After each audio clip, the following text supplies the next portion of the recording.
Hello, welcome to Skull RPG Podcast. My name's Dwight Skull. My name's Jacob Skull. And today we're going to teach you how to tell your story.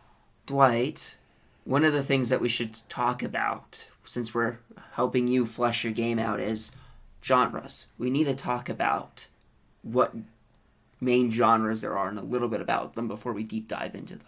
Oh, yeah, because I know our podcast is going to start deep diving pretty quickly, specifically in the month of October. Into horror and into things the like that. kind of the subgenres of horror.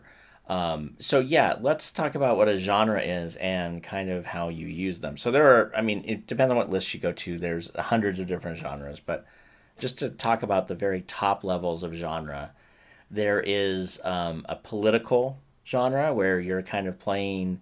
I would lump all the spy fiction into that as well. Mm-hmm. You're doing something that's primarily driven by political motivation. So countries at war. Doesn't have to be, you don't have to be like Tom Clancy, but it's like, this could be in a high fantasy, this could be in a sci-fi, this could be in anything you want. Game of Thrones has a great example of that. Yes, it's countries at war or kingdoms at war, and the different players are being driven by different political faction-driven stuff. So there'd also be factions at war too. So if you're going to do a game where it's like Merchant Guild versus Rogue Guild or Merchant Guild versus Armorers Guild, that would also be a political story. Mm-hmm. There's mystery. Mystery is actually one of my favorite ones, where you create open-ended questions and you drop hints and clues for players to piece them all together to figure out, oh, this is the guy or the gal who's causing all the trouble in the town. Or at the larger level, it doesn't have to be just a murder mystery, right? Because you can see that's a subgenre. Oh, I'm trying to figure out who killed the guy. That's a murder mystery genre. But mystery in general is what happened? Mm-hmm. So you're solving something. And in my games, it's kind of one of those like, okay, you stumble upon a scene, something has happened, you need to solve that. And so I always have some kind of mystery stuff in mind. Thriller's kind of nice. Thriller is another genre. It's basically uses a lot of plot twists, a lot of red herrings, and a lot of cliffhangers, which are really nice to use in your gaming as well. Yes. I like to end game sessions with cliffhangers because it keeps them coming back for more. And even if they've quote-unquote done everything I asked them to do, I'll still impromptu come up with a cliffhanger every once in a while just to be like, oh, you guys finally killed the big bad. Or did you? Because the door is now opening, right? And you're like, oh, and we're going to leave it there for tonight, guys. I'll see you in a couple weeks. And so that is the thriller where it's really suspenseful, plot-driven story. Mm-hmm. And the nice thing with that is, and you're playing it as a game, your players can interact and choose where that plot is going. Horror is anything. Horror is kind of hard to talk about, but horror can be, again, it could be that murder mystery if it has horrific elements of, a lot of scary things, startling things, kind of shock, or even anything that's supposed to get underneath your player character's skin. Yeah, and now with horror, I really try to be careful with horror, because the problem with horror is you can actually get into some really touchy subjects with people. So, that's one of the reasons if you haven't listened to our lexicon thing, you should listen to the lexicon, because it actually gives your players the ability to kind of tell you, hey, I don't want to see X.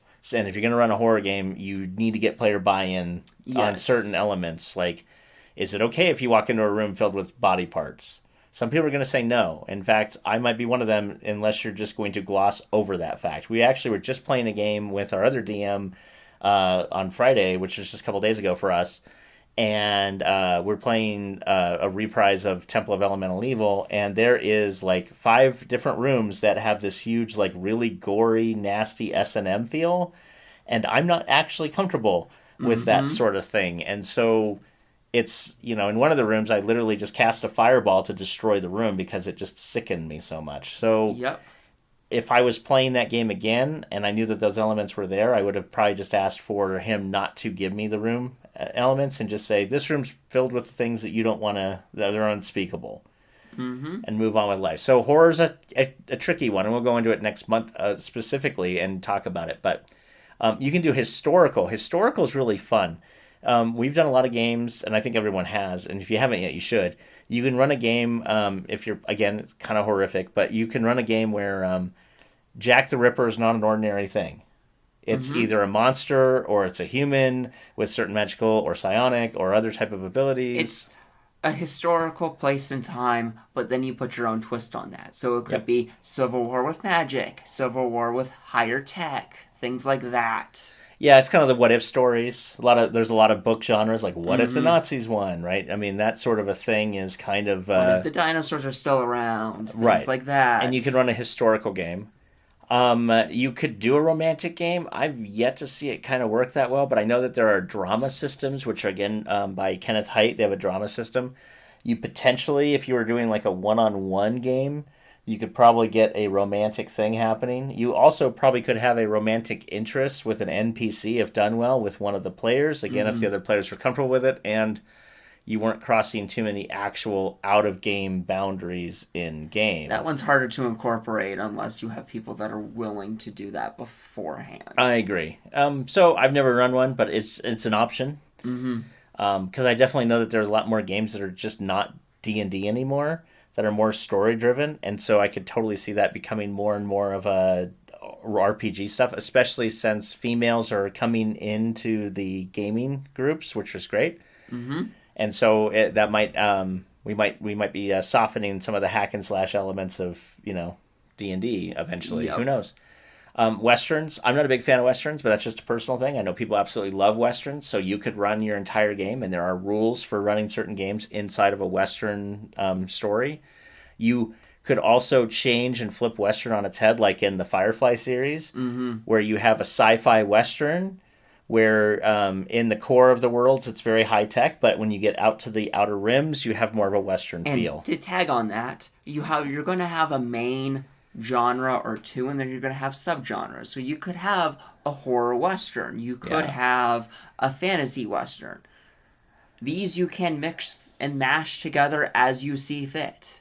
Yeah, typically what I would do is I'd pick a main genre, and then my individual gaming sessions might have another secondary genre tacked onto it. So we could be doing a high fantasy Lord of the Rings like game, and then this one scene is a touch of horror, or this one scene has a touch of maybe even a Western, because you're on the outer peripheries of the kingdom, and so you're in a more of a lawless type of environment where the local town sheriff is actually running the coop, running the whole thing. Anyway, sci-fi. Again, sci-fi is not hard. It's one of those things where you're going to have, if you do sci-fi, you're typically not going to have a lot of magic unless you're running a game like a Shadowrun, where they've done a really good job of mixing the two.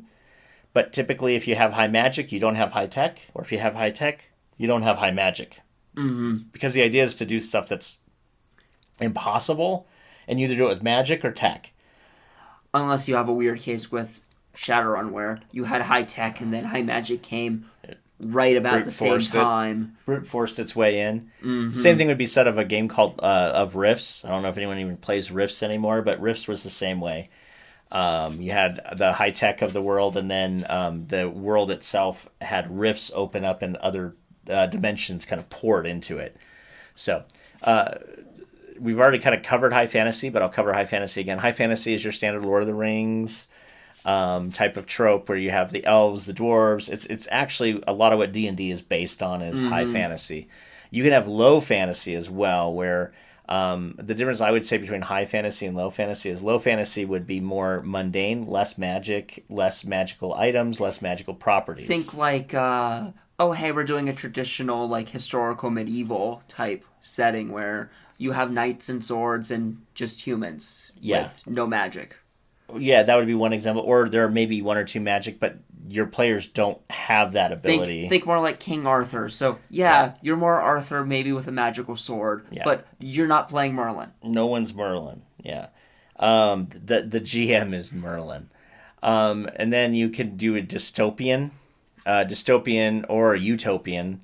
Utopian's really hard because I'm not sure what conflict you have in a utopian society, so most places that start out with a utopian world quickly show you that it's actually a dystopian world, which means the dystopia or the utopian world's fallen, and you're in the dystopian world now. Yeah, exactly. So dystopia, basically, if you don't know what the word means, dystopia is kind of So utopia is kind of a heaven world. It's everything goes well. There's no real problems. Everything's going good. Dystopia means everything's kind of falling apart. Everything's Yep. not going well. And in dystopia, it's actually not like you like. Well, that's where we're at now. Well, in a dystopian society, there's little to no hope. Yes. And so, a Mad Max is a dystopian society, for instance. And post-apocalyptic and dystopian get They're the used same. interchangeably. Yeah, yeah. Magical realism. This is an interesting one. You can do like a D20 modern game, and this would kind of be like a magical realism game. I would argue like even a Harry Potter could be that. So where you take a historical time period and you infuse magic into it. Yep. The entire premise of Mage: The Ascension Is that? is that, and that's from World of Darkness. They're the same guys that do Vampire the Masquerade, and so Vampire the Masquerade is an Several example of things. that because they're all in today's society, Yep. but it's with vampires and magic and werewolves and demons and okay, anyway, you get the idea.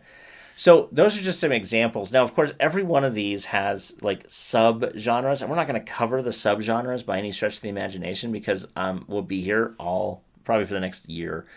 But the thing is, with these, each one of these has a different level. So, like sci-fi, you could do Star Wars sci-fi, or you could do Star Trek sci-fi, or you could do Doctor Who sci-fi, or you could do alternate reality sci-fi. Sci-fi. So each one, like that's just I just did 4 genres of sci-fi in like 2 seconds.